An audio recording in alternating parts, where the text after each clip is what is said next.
Sebagaimana peribahasa, tidak ada gading yang tak retak. Begitupun perjalanan pengabdian Polri yang belum sepenuhnya sempurna.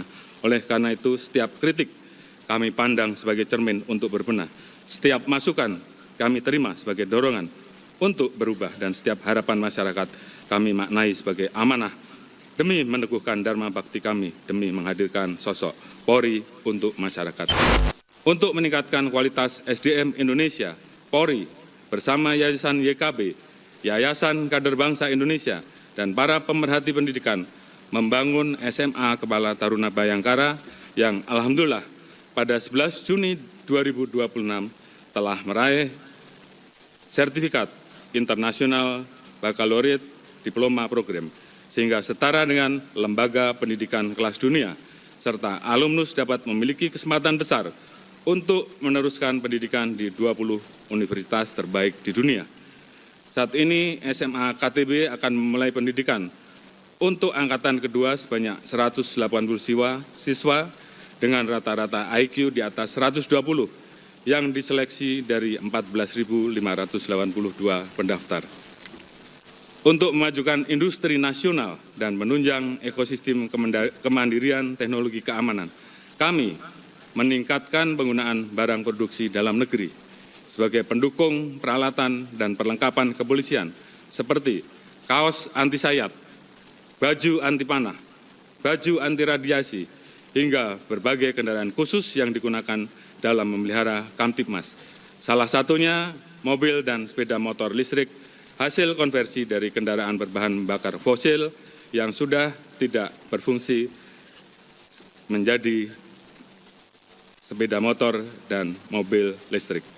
Berkenan kiranya apabila Bapak Presiden ada waktu meluangkan untuk menengok di pameran Expo Bayangkara, barangkali 5 menit Pak. Polri juga berperan dalam upaya meningkatkan kesejahteraan buruh melalui pembentukan Des Ketenagakerjaan Polri hingga tingkat wilayah sebagai wadah penguatan dialog dan kolaborasi dalam penyelesaian berbagai permasalahan ketenagakerjaan serta hubungan industrial. Des ini telah memfasilitasi 4.216 buruh terdampak PHK untuk kembali berkarya, serta menangani 267 tindak pidana ketenagakerjaan, dan 40 diantaranya diselesaikan melalui restoratif justice. Melalui berbagai upaya tersebut, Polri memperoleh penghargaan dari ITUC atas kerja keras dan dedikasi dalam memberikan perlindungan kepada buruh. Yang kami muliakan Bapak Presiden serta para hadirin yang saya hormati, kami memahami bahwa stabilitas Kamtibmas merupakan kunci utama keberlanjutan pembangunan nasional. Karena itu, kami terus mengoptimalkan pelaksanaan tugas dalam memelihara Kamtibmas, melindungi, mengayomi, dan melayani masyarakat, serta menegakkan hukum secara profesional. Dalam mengawal agenda nasional dan internasional, Polri menyelenggarakan berbagai operasi terpusat maupun kewilayahan untuk mengamankan kunjungan tamu kenegaraan, event skala domestik dan global, libur Nataru serta Idul Fitri, termasuk membantu penanganan bencana. Bersama-sama Kementerian Perhubungan Republik Indonesia dan stakeholder terkait, Polri telah menggelar Operasi Ketupat 2026 untuk mengamankan arus mudik dan balik, sehingga dapat mengurangi jumlah kecelakaan hingga 5,3% dan menekan fatalitas sampai 30,4%. Survei indikator menunjukkan 85,3% pemudik puas dengan penyelenggaraan operasi tersebut. Keberhasilan pengamanan ini juga mendorong perputaran uang hingga 161,8 triliun rupiah yang turut berkontribusi dalam menjaga pertumbuhan ekonomi nasional. Pada penanganan bencana alam di Sumatera, Polri mengerahkan 4.106 personil untuk membantu pendistribusian bantuan logistik, mengoperasikan ratusan alat berat, memberikan layanan kesehatan bagi puluhan ribu korban, melakukan pencarian korban dengan melibatkan unit K9, evakuasi dan identifikasi terhadap 1.146 jenazah korban, membangun 47 jembatan di mana 6 diantaranya merupakan jembatan Wele, serta 351 sumur bor dan 300 hunian tetap guna mempercepat pemulihan wilayah dan meringankan beban masyarakat terdampak. Kehadiran polisi di tengah masyarakat juga terus ditingkatkan melalui pelaksanaan berbagai kegiatan kepolisian seperti patroli dialogis, Jumat Curhat, dan Minggu Kasih. Pendekatan ini menjadi sarana untuk mengidentifikasi persoalan dan menyerap aspirasi secara langsung, serta menghadirkan solusi implementatif. Akses publik terhadap pelayanan kepolisian juga diperluas melalui transformasi digital. Polri telah menghadirkan Super Apps Polri yang memuat SKCK online, perpanjangan SIM, dan STNK online, serta berbagai fitur pelayanan lainnya pada bidang penegakan hukum. Digitalisasi diwujudkan melalui layanan konsultasi reserse yang dapat dilakukan secara luring maupun daring. Sementara itu, aspek pengawasan diperkuat melalui Dumas Presisi, whistleblowing system, dan QR Code Propam Polri yang tersebar di berbagai fasilitas publik maupun lokasi strategis lainnya. Guna meningkatkan quick response, optimalisasi layanan 110 juga senantiasa dilakukan secara berkelanjutan. Layanan yang telah beroperasi pada 34 Polda dan 508 Polres ini didesain dengan waktu respon panggilan maksimal 10 detik. Akses tersebut, layanan ini juga telah ditingkatkan melalui fitur live chat pada aplikasi Super App Polri. Berbagai digitalisasi tersebut merupakan wujud komitmen Polri untuk memperluas kemudahan akses masyarakat terhadap layanan kepolisian. Pada sisi lain, sebagai tindak lanjut atas rekomendasi Komisi Percepatan Reformasi Polri dalam bidang tata kelola sumber daya manusia, Polri melaksanakan pembaharuan sistem rekrutmen dengan mengedepankan pemanfaatan teknologi serta pengawasan partisipasif yang melibatkan unsur internal dan eksternal seperti Kompolnas, Ombudsman, serta perguruan tinggi. Reformasi tersebut juga dilaksanakan pada aspek pendidikan, pembinaan karier, serta perawatan personil guna membangun manajemen SDM yang meritokratis, transparan, akuntabel, dan berintegritas. Pada bidang rekrutmen, Polri memberikan kesempatan kepada 160 atlet berprestasi pada ajang SEA Games, PON, dan berbagai kejuaraan lainnya untuk dapat mengabdi melalui institusi Polri berdasarkan rekrutmen proaktif dengan kategori pencarian bakat atau talent scouting. Untuk terus memperkuat budaya inklusif, Polri telah membuka ruang pengabdian bagi 21 penyandang disabilitas untuk menjadi bagian dari Insan Bayangkara. Komitmen tersebut diperkuat melalui pengembangan Direktorat Tindak Pidana PPA dan PPO pada 11 Polda, serta 22 Polres yang sebagian besar diawaki oleh polisi wanita, sehingga penanganan perkara dapat dilaksanakan secara lebih responsif, memunculkan rasa aman dan nyaman bagi korban, khususnya wanita dan anak. Langkah tersebut tercermin dari pengungkapan jumlah kasus menonjol, antara lain kekerasan terhadap 110 anak di sebuah daycare yang melibatkan 13 tersangka, penyekapan korban perempuan di Bandung, serta perkara love scamming dengan metode big buzzering yang melibatkan 39 tersangka, di mana 11 diantaranya merupakan WNA. Polri juga telah terus mengoptimalkan penanganan terhadap 3 tindak pidana yang menjadi atensi Bapak Presiden Republik Indonesia yang disampaikan pada saat kegiatan pemusnahan barang bukti narkoba bulan Oktober silam, yaitu pemberantasan narkoba, penyelundupan, dan perjudian daring.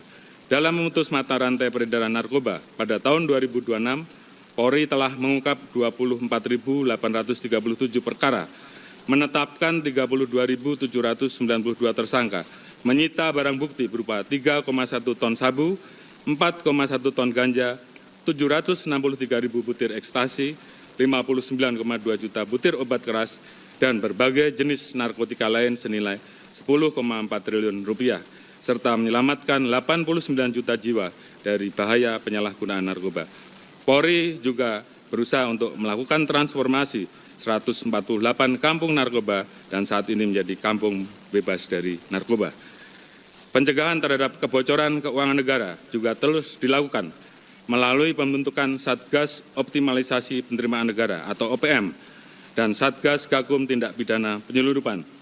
Bersama dengan Direktorat Jenderal Pajak serta Direktorat Jenderal Bea Cukai, Kemenq RI Satgas OPN telah mengungkap ekspor ilegal 87 kontainer vetimeter dan pome. Di sisi lain, Satgas Gakum Tindak Pidana Penyelundupan telah mengungkap 47 perkara, menetapkan 24 tersangka dengan salah satu kasus yang menonjol, yaitu pengungkapan tindak pidana penyelundupan 28 ton timah ke Malaysia.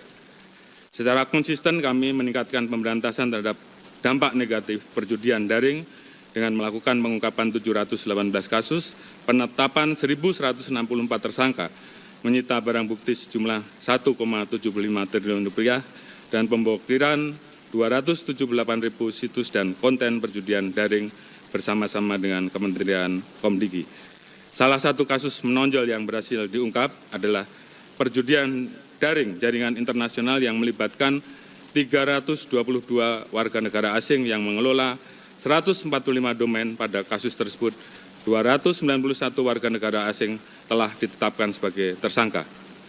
Penanggulangan aksi teroris juga kami lakukan secara berkelanjutan melalui pendekatan soft approach dan hard approach, sehingga dapat mempertahankan zero terrorist attack sejak tahun 2023. Polri melakukan penanganan terhadap dampak dari peristiwa ledakan di SMA 72, serta bekerjasama dengan kementerian lembaga terkait untuk mengantisipasi berkembangnya fenomena nihilistik violent extremism dengan melakukan penanganan terhadap 137 anak terpapar radikalisme dan 130 anak terpapar kekerasan. Polri senantiasa bertransformasi guna menghadirkan sosok yang humanis, salah satunya diwujudkan dengan mengubah paradigma pengamanan unjuk rasa menjadi pelayanan penyampaian pendapat. Namun demikian, jika terdapat pelaku aksi anarkis, Polri akan melakukan tindakan tegas terukur agar Kamtibmas tetap terjaga. Seluruh upaya Polri itu merupakan bagian dari ikhtiar untuk menjamin terwujudnya keamanan dalam negeri, sehingga masyarakat dapat beraktivitas dengan aman, nyaman, dan kondusif. Berdasarkan The Global Safety Report 2025 oleh Gallup, 83% masyarakat Indonesia merasa aman ketika berjalan sendirian di malam hari. Selain itu, pelaksanaan tugas Polri juga semakin dirasakan manfaatnya oleh masyarakat. Survei Litbang Kompas yang dirilis pada Juni 2026 menyatakan bahwa terjadi peningkatan kepercayaan publik kepada Polri dari 76,2% menjadi 80,6%, serta 82,4% responden yakin bahwa kinerja Polri akan semakin baik di masa mendatang. Tentunya hasil tersebut menjadi motivasi bagi kami untuk senantiasa meningkatkan kualitas layanan dalam mewujudkan Kamtibmas yang kondusif, agar bangsa kita siap menyambut momentum bonus demografi sebagai titik tolak mewujudkan NKRI yang bersatu, berdaulat, maju, dan berkelanjutan. Yang kami muliakan Bapak Presiden serta para hadirin yang berbahagia, pada momentum yang teristimewa ini, perkenankan kami menyampaikan terima kasih yang tulus atas kepercayaan Bapak Presiden Republik Indonesia dan Wakil Presiden Republik Indonesia, seluruh mitra DPR RI, pemerintah, dan stakeholder terkait, serta seluruh elemen masyarakat yang telah mendukung proses penyempurnaan regulasi Undang-Undang Polri yang selama ini telah berlaku lebih dari 24 tahun.